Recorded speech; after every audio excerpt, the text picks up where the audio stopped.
तो कैसे हैं प्यारे बच्चे, सो उम्मीद करते हैं आप लोग बहुत अच्छे से हैं और खूब अच्छे तरीके से अपने पढ़ाई को कर रहे हैं। तो हम फिर से लेकर के आ गए आप लोग के बीच में क्लास 10 का एनसीईआरटी मैथ्स का जो एक्सरसाइज 8.1 है उसका क्वेश्चन नंबर 6 लेकर के आए हैं। आइए हम पहले क्वेश्चन को पढ़ते हैं, इसमें क्या दिया गया है और हमें किसका मान ज्ञात करने के लिए कहा गया है। ठीक है, यहाँ पे मान तो ज्ञात नहीं करना है, इसमें जो है हमें दिखाना मतलब सिद्ध करके दिखाना है कि कौन ए और कौन बी बराबर है। ठीक है, तो पहले क्वेश्चन को पढ़ते हैं और समझते हैं। यदि कोण ए और कोण बी न्यून कोण हो तो जहां cos ए बराबर cos बी, तो दिखाइए कि कोण ए बराबर कोण बी। मतलब क्या है कि हमें एक इसमें त्रिभुज बनाना है जिसमें कोण ए और कोण बी न्यून कोण है। ठीक है, तो कोण ए और कोण बी अगर न्यून कोण होगा तो ऑटोमेटिक कोण सी जो होगा वो समकोण हो जाएगा। ठीक है, तो आइए हम लोग पहले एक त्रिभुज बनाते हैं। ये हो गया त्रिभुज और यह कैसा त्रिभुज है? समकोण त्रिभुज है। ठीक है प्यारे बच्चे सब, तो समकोण त्रिभुज का नाम हम लोग रख देते हैं यहाँ पे ए, और कोण बी जो है न्यून कोण है, मतलब ये बी हो जाएगा न्यून कोण, यही दोनों है।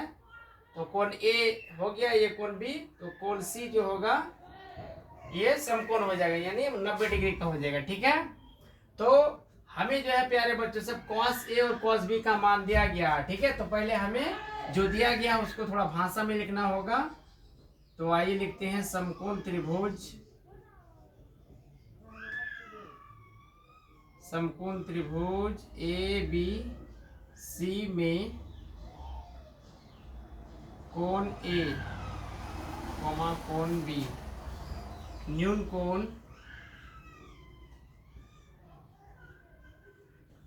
कोण है तथा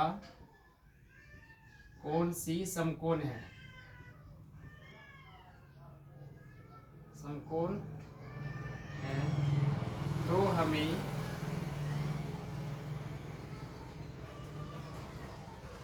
हमें सिद्ध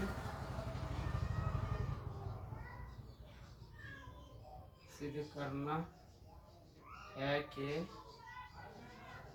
कोण ए बराबर कोण बी, ये सिद्ध करना है।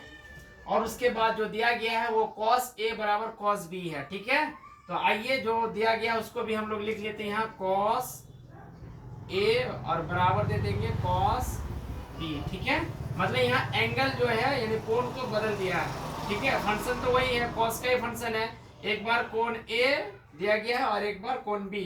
तो आइए हम लोग cos का जो फॉर्मूला होता है उसको हम लोग पहले लिखते हैं। ठीक है, cos ए का जो फॉर्मूला होता है वो होता है बी बाई एच, बीच में बराबर है तो बराबर, फिर यहाँ पर भी क्या हो जाएगा बी बाई एच हो जाएगा। ठीक है, अब हमें जो है कोण ए के लिए बी का मान क्या हो जाएगा, अगर हम बात करें ये जो कोण ए है, ठीक है, तो कोण ए का सामने वाला भुजा बीसी है, तो ये तो लंब हो जाएगा, पी का मान हो जाएगा।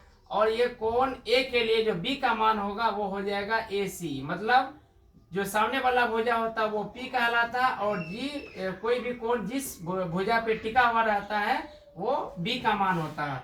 तो बी का मान क्या हो जाएगा ए सी, तो हम लोग यहाँ ऊपर में लिख लेंगे ए सी।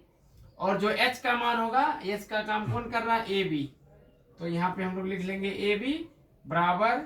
और यहाँ देखते हैं क्या cos बी, मतलब कोण बी के लिए, कोण बी का सामने वाला भुजा अगर देखें तो ये जो सामने वाला भुजा है ए सी, तो ए सी जो होगा कोण बी के लिए लंब हो जाएगा, मतलब पी हो जाएगा। और ये जो कोण बी के लिए यहाँ पे जो ये भुजा है बी सी, तो ये हो जाएगा आपका आधार, मतलब बी का मान। ठीक है, तो यहाँ पे हम लोग लिख लेंगे बी सी, ये हो जाएगा बी सी, और एच का मान जो होगा वो हो जाएगा ए बी। अब देखिए यहाँ ए बी इधर भी है और यहाँ पर भी ए बी है, तो ए बी और ए बी को हम लोग कटा सकते हैं, तो कटा दिए, तब बचा क्या यहाँ ए सी और बराबर बी सी। ठीक है, तो देखते क्या कि ये जो त्रिभुज है इसमें ए सी और बी सी जो भुजा बराबर हो रहा है। ठीक है, तो आप लोग का जो 9th क्लास में एक प्रमेय है कि किसी भी त्रिभुज में यदि दो भुजा अगर बराबर होता तो उसका सामने का कोण भी क्या होता है, बराबर होता है। ठीक है, यह एक प्रमेय है, 9th क्लास में आप लोग पढ़ चुके, तो वही प्रमेय यहाँ पे लगेगा AC जो भुजा इसका सामने वाला कोण क्या है, कोण B है, ठीक है। तो AC का सामने वाला कोण हो जाएगा B बराबर BC का जो सामने वाला कोण है वो हो जाएगा कोण A, ठीक है। तो ये हमें सिद्ध करना था, इसको हम सीधा करके लिख लेंगे, कोण A बराबर कोण B, ठीक है। ये हमें सिद्ध करने के लिए कहा गया था, तो यह सिद्ध हो चुका है, हम लोग लिख देंगे यहाँ प्रूव्ड, ठीक है। तो उम्मीद करते हैं आप लोग यह प्रश्न बहुत अच्छे समझ गए हैं। अगर वीडियो पसंद आया है तो वीडियो को लाइक करें और अपने दोस्तों में शेयर करें।